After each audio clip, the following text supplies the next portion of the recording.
नमस्कार दोस्तों, स्वागत है आप सभी का हमारे चैनल पर। दोस्तों मैं उमाकांत शर्मा एक बार फिर आपके सामने हाजिर हूँ एक नई क्लास के साथ में। टॉपिक एक क्लास हम इसका कर चुके हैं, ट्रिग्नोमेट्री चल रहा है। ट्रिग्नोमेट्री के बारे में मैंने पहले भी बताया था कि एक और प्लेलिस्ट बनी हुई है ट्रिग्नोमेट्री की, लेकिन वो स्कूली लेवल के लिए है। ठीक है, अगर कोई एसएससी रेलवे वगैरह की तैयारी कर रहे हैं ना, तो वो उसको देख सकते हैं। लेकिन सेकंड ग्रेड या फर्स्ट ग्रेड के मकसद से अगर हमें ट्रिग्नोमेट्री पढ़नी है तो उसके लिए जो नई प्लेलिस्ट बनी हुई है ना, जो अभी क्लास चल रही हैं वो होगी। ठीक है, ये चीज़ तो मैं पहले बता चुका। और हाँ दोस्तों, एक चीज़ के लिए मैं भी माफ़ी मांगना चाहूँगा कि कल मुझे रिलेशन के नोट्स अपलोड करने चाहिए थे, कल नहीं परसों करने चाहिए थे, लेकिन आपको भी पता है कि बिजी शेड्यूल बहुत ज़्यादा है। तो नोट्स क्या है कि उनकी पीडीएफ कंप्लीट नहीं हो पाई थी, इसलिए मैंने अपलोड नहीं की थे। आज मैंने वो नोट्स अपलोड कर दिए हैं। ठीक है, क्लास लेने से पहले आप टेलीग्राम पर चेक कर सकते हो, वो अपलोड कर दिए हैं। कल की क्लास की लिंक भी मैं टेलीग्राम पर नहीं डाल पाया, तो वो भी मैंने आज डाली है। ठीक है, तो आप जानते हो कि बिजी शेड्यूल काफ़ी होता है, स्कूल भी है साथ में, ये यूट्यूब वगैरह, तो बहुत सारी ऑफलाइन क्लास ऑनलाइन क्लास, उनकी वजह से टाइम नहीं मिल पाता है। आप भी जानते हो, हम भी इंसान हैं, लिमिटेशंस होती हैं। ठीक है, तो कभी कभी ऐसा हो जाता है कि टाइम नहीं मिल पाए। बाकी तो रेगुलर आपकी क्लास तो रेगुलर चली रही है, क्लास तो अभी तक नहीं छूटी है। बाकी नोट्स में कभी एक दो दिन का अगर वेरिएशन आ जाए तो कोई बड़ी बात नहीं होती है। ठीक है, तो थोड़ा सा आपको भी कोऑपरेट करना होगा। चलिए अब हम बात करते हैं कि ट्रिग्नोमेट्री जब हमने स्टार्ट की थी तो एंगल्स और ट्रेंगल्स, इन दोनों की प्रॉपर्टीज हम पढ़ रहे थे। ठीक है, एंगल्स की जो जनरल प्रॉपर्टी थी वो हमने पढ़ ली थी, ट्रेंगल्स की जनरल प्रॉपर्टी थी वो हमने पढ़ ली थी। अब एंगल्स के मेजरमेंट का थोड़ा सा और देखना है हमें, उसके बाद में फिर हम ट्रिग्नोमेट्री पर आएंगे। देखो सबसे पहले तो अगर मैं कोण की बात करूं कि कोण, जैसे देखो कोण को हमने ज्योमेट्रिकली तो देख लिया था कि ज्योमेट्रिकली कोण क्या होगा। या तो ऐसे कह सकते हैं कि एक पॉइंट से जब दो किरणें निकलेंगी तब जो आकृति बनेगी वो क्या कहलाएगी, कोण कहलाएगी। दूसरी परिभाषा इसकी क्या हो सकती है कि यदि एक रेखा के सापेक्ष दूसरी रेखा रोटेट करे, घूमे, तो वो क्या कहलाएगा, जो आकृति बनेगी उसे भी क्या कहेंगे, उसे भी एंगल कहेंगे, कोण कहेंगे। ये दोनों हमने ग्रामेटिकली तो दोनों देख ली, लेकिन अगर मैं इसको मैथमेटिकली कहूँ या थ्योरेटिकली कहूँ तो वो क्या होगा। तो देखो कोण बराबर होता है चाप बटे त्रिज्या, यानी angles equals to arc upon radius. ठीक है, angles equals to arc upon radius.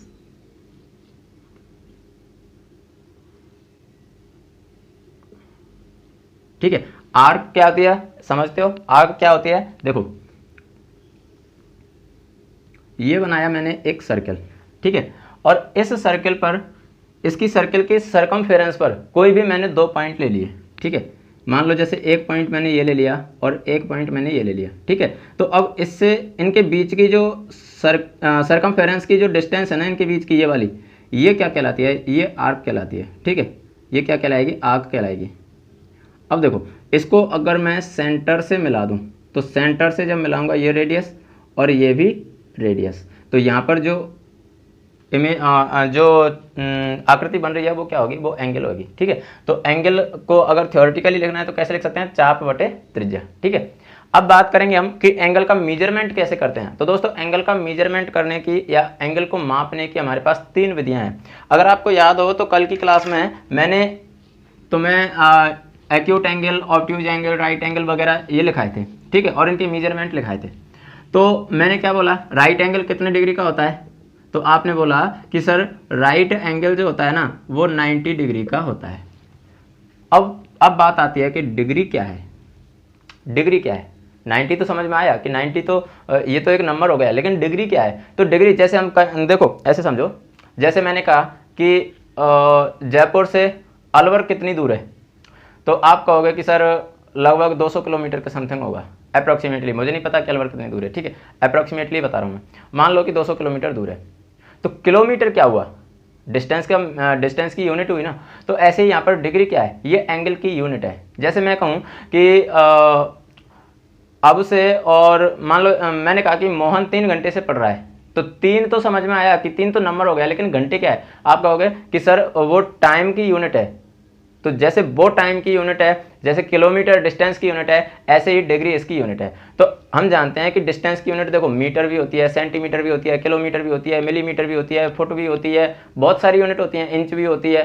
तो जैसे उनकी बहुत सारी यूनिट होती है, जैसे टाइम की मैं बात करूँ, आवर भी होती है, मिनट भी होती है, सेकंड भी होती है, माइक्रो सेकंड भी होती है, मिली सेकंड भी होती है, दिन भी होती है, महीने भी होती है, वर्ष भी होती है, सप्ताह भी होती है, बहुत सारे होते हैं। ठीक है। तो ऐसे ही इनकी भी बहुत सारी यूनिट होती हैं, जैसे यहाँ पर डिग्री है ऐसे ही रेडियन भी होता है। तो रेडियन क्या चीज़ है, यानी इनको मापने की कितनी पद्धति हैं, वो सारी चीज़ें हम पढ़ेंगे, ठीक है। तुमने साइंस में, या साइंस नहीं तो मैं कह सकता हूँ फिजिक्स में, तुमने फिजिक्स में एक चीज़ तो पढ़ी होगी कि जो फिजिकल क्वांटिटीज़ होती है ना, वो फिजिकल क्वांटिटीज़ उनको मेजरमेंट करने की पहले 3 सिस्टम चलते थे। कौन कौन से 3 सिस्टम कौन कौन से चलते थे? अगर ये चीज़ नहीं दिमाग में आई हो ना तो कोई दिक्कत नहीं है, इसको लेके टेंशन में नहीं आना है, ठीक है। MKS, CGS और FPS अगर नहीं पढ़े हो, दिमाग में नहीं आ रहे हो तो कोई दिक्कत नहीं, ये तो फिजिक्स वाला टॉपिक है, मैं केवल इसको रिलेट करना बता रहा हूँ कि ये क्या चीज़ है, ठीक है। MKS क्या थी कि अगर डिस्टेंस को मीटर में मापा जाए और इसको डिस्टेंस को तो मापा जाए मीटर में और मास को मापा जाए किलोग्राम में और टाइम को मापा जाए सेकंड में, तो ये जो पद्धति थी वो क्या कहलाएगी? MKS। M for metre, K for kilogram और S फॉर सेकंड, ठीक है। ऐसी CGS क्या थी कि अगर डिस्टेंस को मापा जाए सेंटीमीटर और वजन को मापा जाए ग्राम में और टाइम को मापा जाए सेकंड में, तो ये कौन सी हो गई? ये CGS पद्धति हो गई। अगर डिस्टेंस को मापा जाए फुट में और मास को मापा जाए, मास या वजन इसको मापा जाए मान लो पाउंड में और S को मापा जाए मतलब टाइम को मापा जाए सेकंड में, तो ये क्या हो जाएगी? FPS हो जाएगी। तो ऐसे ही जैसे इनकी ये अलग अलग पद्धति थी, तो ऐसे ही इनके कोणों को रिप्रेजेंट करने की भी अलग अलग पद्धति होती हैं, तो उन पद्धतियों के बारे में हमें पढ़ना है। अब देखो कौन कौन सी पद्धतियाँ हैं। वैसे दोस्तों यहाँ पर मैं 3 पद्धति बताऊंगा, लेकिन तीनों को तुम्हें ध्यान में नहीं रखना है, तुम्हें सिर्फ 2 को ध्यान में रखना है, ठीक है। सबसे पहले मैं बात करता हूँ षट दशांशक पद्धति की। षट दशांशक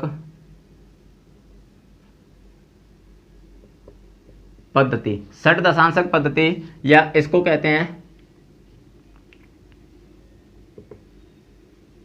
सेक्साडेसिमल सिस्टम।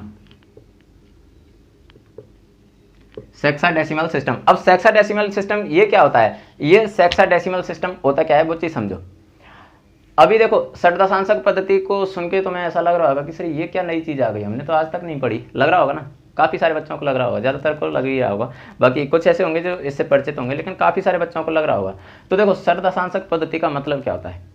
षट दशांशक पद्धति, अभी जैसे तुम कहते हो कि सर ये एंगल जो बन रहा है वो 35 डिग्री का बन रहा है, 35 डिग्री का बन रहा है, तो वो डिग्री जिसमें मापते हैं, जिस सिस्टम में वो डिग्री मापते हैं, मतलब कोण को डिग्री में मापा जाता है, वही कौन सी पद्धति होती है?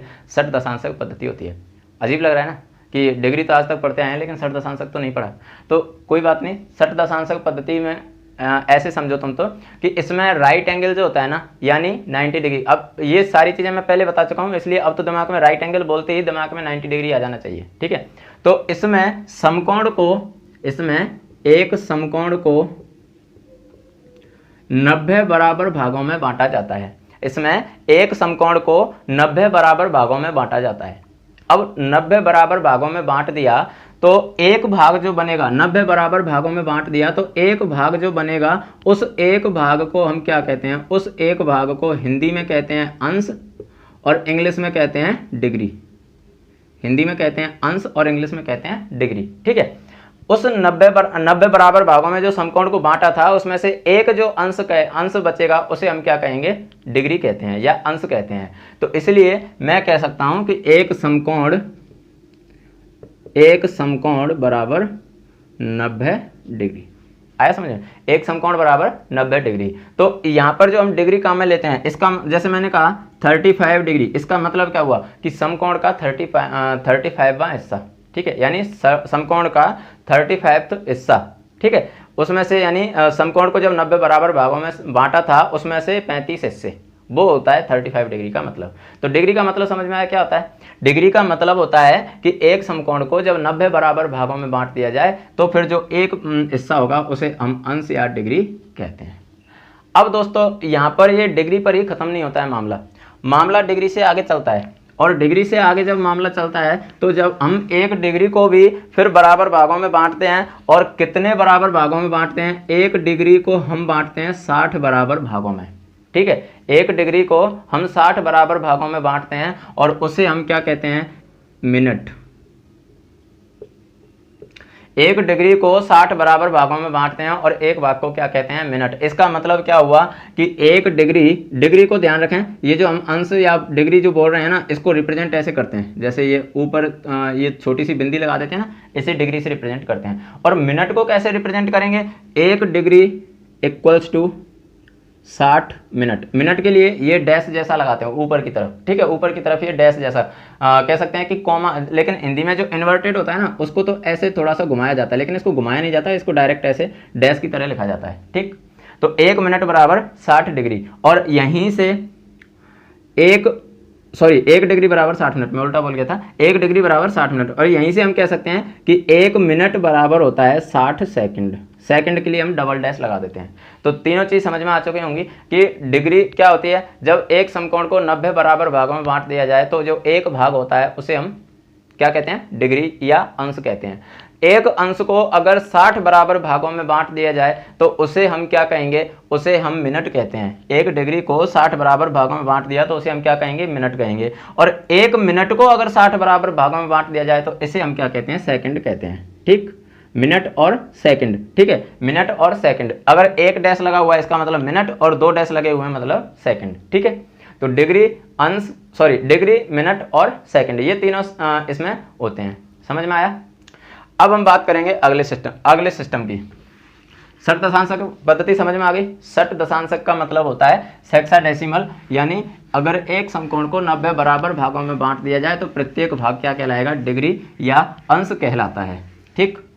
उसके बाद में हम बात करते हैं किसकी, सर्कुलर सिस्टम की बात करते हैं। सर्कुलर सिस्टम क्या होता है, जस्ट अभी मैंने पहले ही बताया था, सर्कुलर सिस्टम वही है।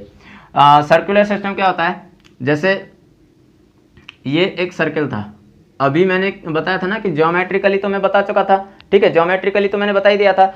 ज्योमेट्रिकली बताने के बाद में मैंने इसको मैथमेटिकली रिप्रेजेंट किया था कि angle equals to arc upon radius, angle equals to arc upon radius, ये मैंने बता दिया था। तो ये ही इसका कह सकते हैं सर्कुलर सिस्टम में होता है कि सर्कुलर सिस्टम में देखो एक कांस्टेंट हम काम में लेते हैं। सबसे पहली बात तो यह है कि सर्कुलर सिस्टम में जो एंगल को मापते हैं वो रेडियन में मापते हैं। किस में मापते हैं, रेडियन में। एक चीज हमेशा ध्यान रखो कि अगर मान लो मैंने लिख दिया एंगल इक्वल्स टू 35, ये लिख दिया मैंने, ठीक है, तो अब ये मतलब यहाँ पर अगर कोई यूनिट नहीं लगी है, मैंने जब तक यहाँ पर डिग्री नहीं लगाया तो इसको क्या माना जाएगा, इसको माना जाएगा रेडियन, ठीक है, इसको क्या माना जाएगा, रेडियन माना जाएगा। समझ में आ गई। अगर मैंने यहाँ पर डिग्री लगा दिया तो फिर कौन से उसमें जाएगा, हेक्साडेसिमल सिस्टम में जाएगा, लेकिन अगर डिग्री नहीं लगाया तो फिर क्या माना जाएगा, ऑटोमेटिकली ये रेडियन माना जाएगा। समझ में आया। चलिए अब बात करते हैं, देखो रेडियन में जब वापस जाएगा यहाँ पर एक कांस्टेंट काम आता है और उस कांस्टेंट को हम क्या कहते हैं, पाई। पाई तुम बहुत पढ़ चुके होंगे और पाई का मतलब सभी जानते भी होंगे कि पाई की वैल्यू कितनी होती है, 22/7 होती है पाई की वैल्यू, ठीक है, सभी जानते भी होंगे। तो अब देखो पाई को जब डिफाइन किया था तो डिफाइन कैसे किया था वो चीज समझो। पाई को डिफाइन कैसे किया था, पाई को डिफाइन किया था वृत्त की परिधि। अगर थोड़ा सा ध्यान हो तो ये चीज मैंने नंबर सिस्टम में भी बताई थी, ठीक है, क्योंकि पाई क्या होती है, एक इरेशनल नंबर होती है, तो वहां पर भी मैंने ये चीज बताई थी कि वृत्त की परिधि बटे वृत्त का व्यास, वृत्त का व्यास, या कह सकते हैं circumference of circle upon diameter of circle, ठीक है, सर्कमफेरेंस ऑफ सर्किल और डायमीटर अपॉन सर्किल। मैंने ये चीज प्रूव करके भी उस टाइम बताई थी। देखो सर्कमफेरेंस ऑफ सर्किल यानी सर्कमफेरेंस का फॉर्मूला क्या होता है, 2πr, ठीक है, अपॉन डायमीटर ऑफ सर्किल यानी d। d क्या होता है, d को यानी डायमीटर को अगर मैं रेडियस की फॉर्म में अप्लाई करना चाहूँ तो कैसे लिख सकता हूँ, इसको मैं ऐसे लिख सकता हूँ 2πr अपॉन d को मैं 2r लिख सकता हूँ ना। तो अब देखो 2 से 2 कैंसिल, r से r कैंसिल, क्या बचा अपने पास, पाई बचा ना। तो वहां पर नंबर सिस्टम हमने ये चीज देखी भी थी कि पाई एक रेशनल नंबर ना होकर के इरेशनल नंबर है, जब किसी p अपॉन q फॉर्म में लिखा जा रहा है, तो वहां पर भी हमने ये चीज डिस्कस की थी, ठीक है। तो अब यहाँ पर ये ध्यान में रखना कि जो मैंने एंगल की डेफिनेशन बताई थी, एंगल की जो डेफिनेशन बताई थी वो क्या बताई थी, आर्क अपॉन रेडियस, ठीक है। और यहाँ से ही पाई की जो डेफिनेशन आई है वो आई है कि वृत्त की परिधि अपॉन वृत्त का व्यास, ठीक है। तो ये चीज़ ध्यान में रखनी है। और इस सिस्टम में यानी सर्कुलर सिस्टम में एंगल को मापा किस में जाएगा, एंगल को किस में मापा जाएगा, इसमें रेडियन में, ठीक है। ये चीज़ ध्यान रखनी है इसमें। अब देखो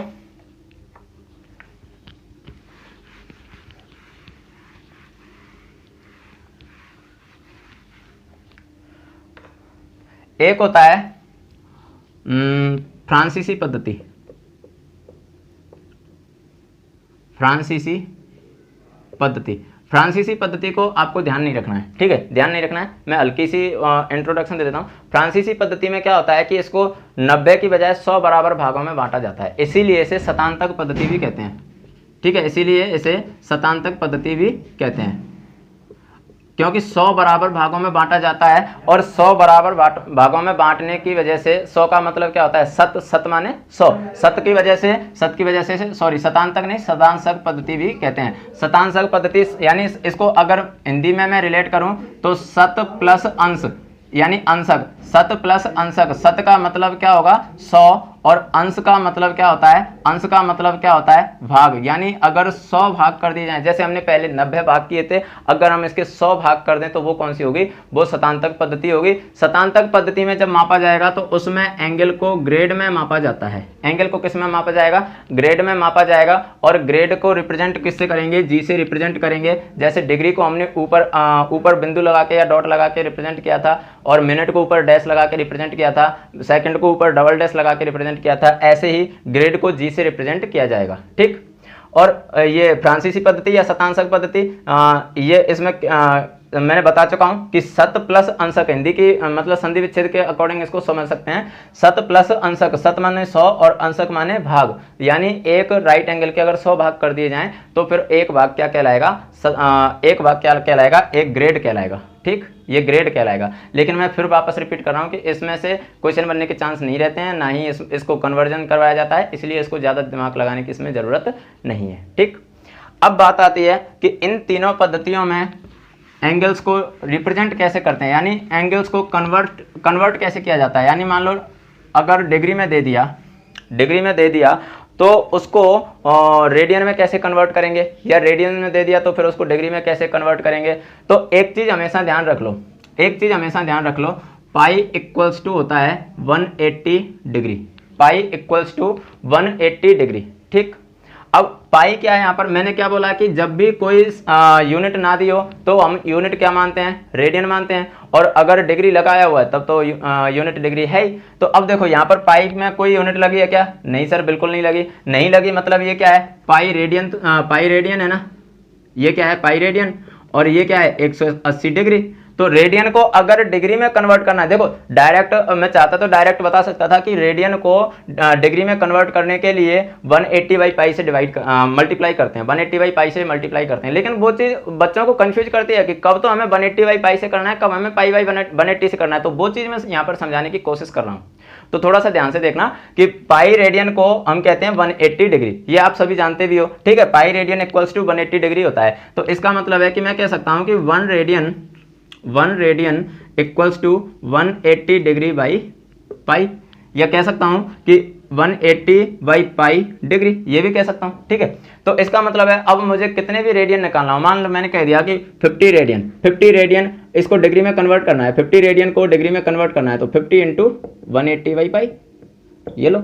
अब पाई की वैल्यू रख के 22/7 वगैरह रख के और वो अपन निकाल ही सकते हैं, वो तो कैलकुलेशन वाली बात हो जाती है, ठीक है। लेकिन कन्वर्ट करने का तरीका आना चाहिए। अब जैसे रेडियन को डिग्री में कन्वर्ट करने के लिए हम 180/पाई से डिवाइड करेंगे। अगर मुझे डिग्री को रेडियन में कन्वर्ट करना है, तो देखो 180 डिग्री इक्वल्स टू पाई था, तो 1 डिग्री कितना आ जाएगा, पाई बाई 180।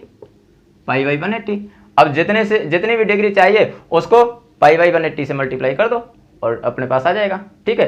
तो एक फॉर्मूला बता रहा हूं मैं, वो थोड़ा सा ध्यान रख लेना, ठीक है। वो फॉर्मूला थोड़ा सा ध्यान रख लेना। वैसे मैं रटने के लिए नहीं बोलता, लेकिन चूंकि बाई चांस मान लो कि ग्रेड में आ जाए तो फिर बाद में आप बोलो कि सर ने बोल दिया था कि ग्रेड में से क्वेश्चन नहीं बनेगा और ग्रेड में से ही पूछ लिया। क्योंकि देखो कंपटीशन है भाई, कंपटीशन में तो कहीं से भी पूछा जा सकता है। 100% तो हम ये नहीं कह सकते ना कि 100% यहाँ से नहीं बनेगा। एक आइडिया लगा सकते हैं कि भाई अब तक नहीं बना है तो आगे भी नहीं बनेगा, लेकिन बाई चांस अगर बन जाए तो फिर आप एक फॉर्मूला याद रख लेना, उसकी वजह से आप ग्रेड को डिग्री में, डिग्री को ग्रेड में, रेडियन में वगैरह इन सभी में चेंज कर पाओगे। तो देखो फॉर्मूला क्या होता है, डिग्री या हिंदी में लिख देता हूं मैं, अंश रेडियन एवं ग्रेड में संबंध, या मैं कह सकता हूं relation between radian, degree and grade. अब देखो इनमें क्या रिलेशन होता है, तो फॉर्मूला ध्यान रखोगे, और फॉर्मूला क्या होता है,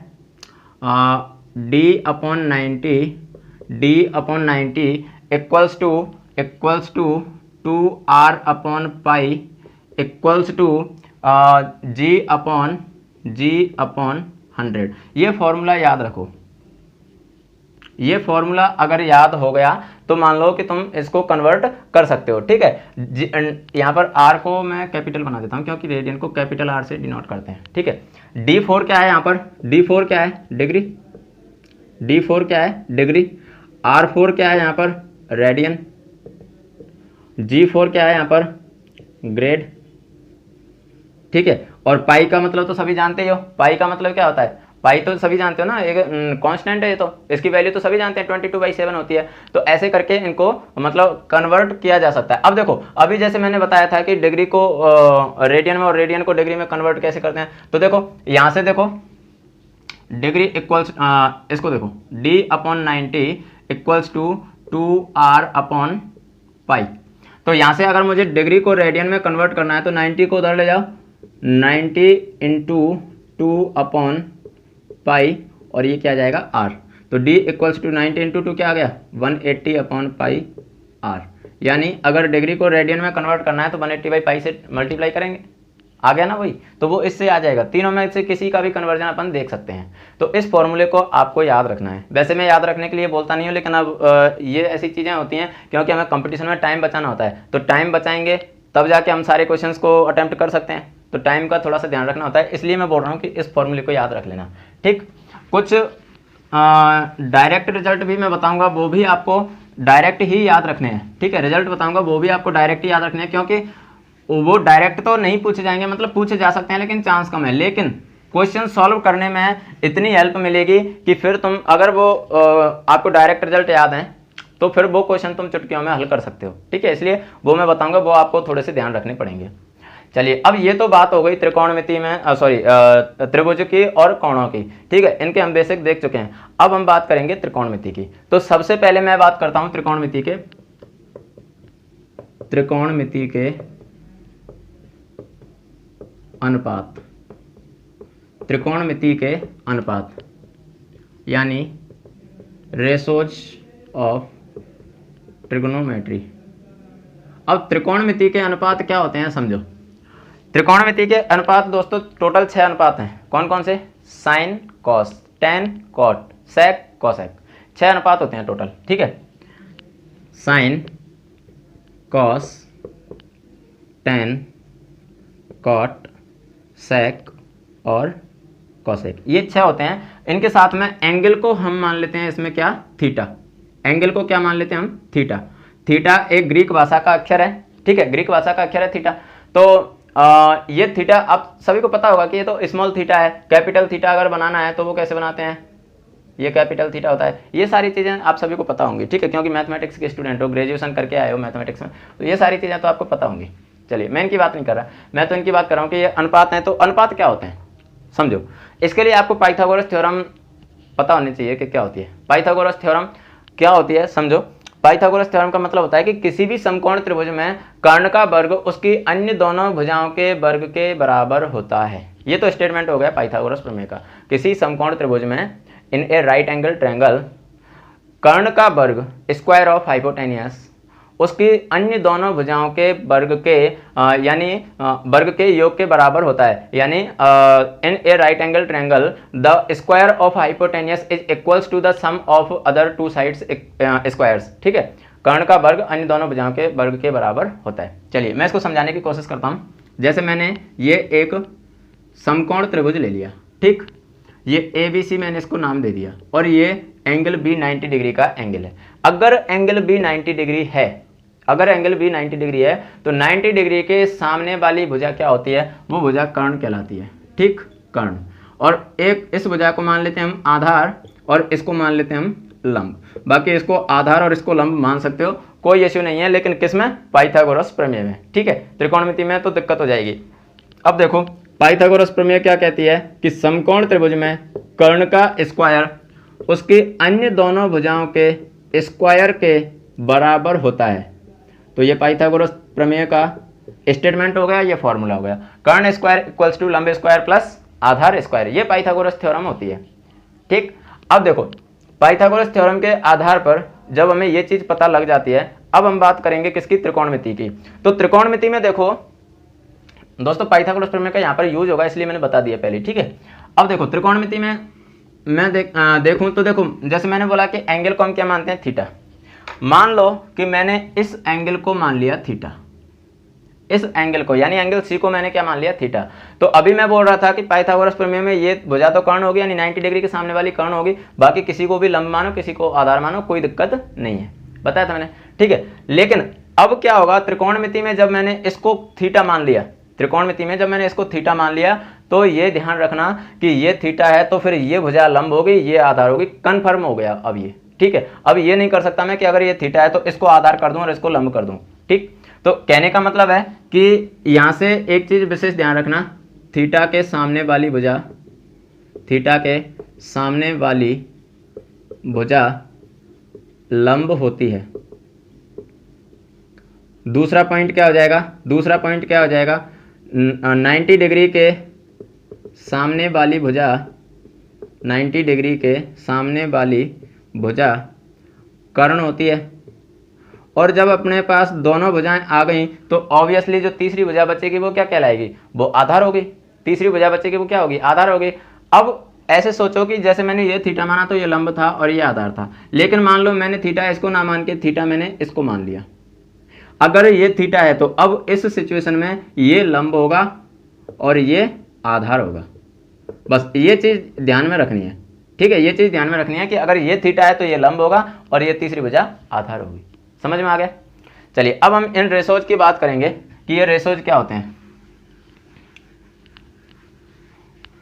तो देखो जैसे हमने ये चीज अगर फिक्स कर दी कि थीटा कौन सा है, कर्ण कौन सा है, लंब कौन सा है, आधार कौन सा है, ठीक है। ये चीजें अगर हमने फिक्स कर दी तो साइन थीटा का फॉर्मूला जो होता है ना वो होता है लंब बटे कर्ण। इंग्लिश में बोलूं तो परपेंडिकुलर अपॉन हाइपोटेनियस, ठीक। कॉस थीटा की अगर मैं बात करूं आधार बटे कर्ण, आधार बटे कर्ण यानी base upon hypotenuse. Tan theta की बात करूं तो लंब बटे आधार, लंब बटे आधार यानी perpendicular upon base. Cot theta की बात करूं तो आधार बटे लंब, आधार बटे लंब यानी base upon perpendicular. Sec theta की अगर मैं बात करूं तो ये हो जाएगा कर्ण बटे आधार, कर्ण बटे आधार यानी hypotenuse upon base. Cosec theta की बात करूं तो कर्ण बटे लंब यानी हाइपोटेनियस अपॉन परपेंडिकुलर। ये फॉर्मूले होते हैं। दिमाग में एक ही चीज़ आई, सर क्यों डरा रहे हो, 10th क्लास में ही बहुत कोशिश की थी फॉर्मूलों को रटने की, लेकिन ट्रिग्नोमेट्री में तो फॉर्मूले इतने सारे थे। तो 10th क्लास में फॉर्मूले थे ही कहाँ फॉर्मूले थे भाई, 6 फॉर्मूले तो ये हो गए। 6 क्या, इसको मैं तो 3 ही मानता हूँ, 6 है ही नहीं, ठीक है। लेकिन मान लो तुम्हारे अकॉर्डिंग 6 फॉर्मूले हो गए। 6 फॉर्मूले कौन से हो गए, रेसिप्रोकल वाले। 6 फॉर्मूले कौन से हो गए, 90 माइनस थीटा वाले। टोटल 18 फॉर्मूले, 3 आइडेंटिटी यानी 21 फॉर्मूले। 21 फॉर्मूलों में तुम्हारी 10th क्लास में पूरी ये ट्रिग्नोमेट्री खत्म हो गई थी। तो दोस्तों इन फॉर्मूलों को रटने की ज़रूरत कहाँ है, किसने बोला कि इनको रटो। इसके लिए ट्रिक देख लो। ट्रिक वैसे मैं कभी मैथमेटिक्स में ट्रिक बताता नहीं हूँ, लेकिन फिर भी अगर ऐसा लगता है कि ट्रिग्नोमेट्री में फॉर्मूले ज़्यादा हैं तो ट्रिक देख लो। देखो हिंदी मीडियम वालों के लिए लाल बटे कक्का बहुत पॉपुलर ट्रिक है, सभी जानते हैं इसको। लाल बटे कक्का, लाल L फॉर लंब, A फॉर आधार और K फॉर कर्ण, ठीक है। सर ये क्या चीज़ है, sine cos tan cot sec cosec, इसी सीक्वेंस में इनको याद रखना है, इस सीक्वेंस में याद रखना है, सीक्वेंस यही रहेगा sine cos tan cot sec cosec, ठीक है। तो साइन यहाँ पर आ रहा है, इसका मतलब साइन लंब मतलब एल बटे के मतलब लंब बटे कर्ण, कॉस ए बटे के मतलब आधार बटे कर्ण, टेन एल बटे ए यानी लंब बटे आधार।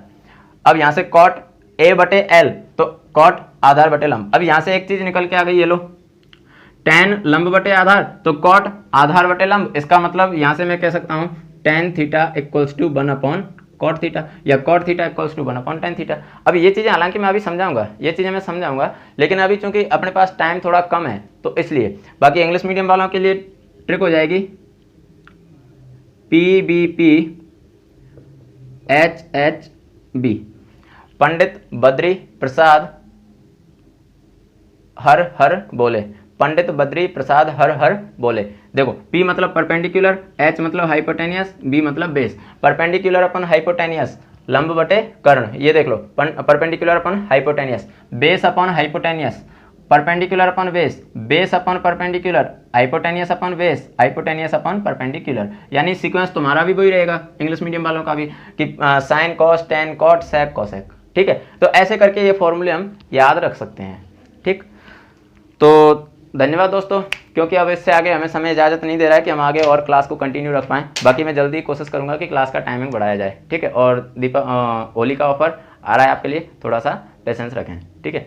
तो thanks a lot for watching our video. If you like our video then please subscribe and share our channel and our video. Thanks allot.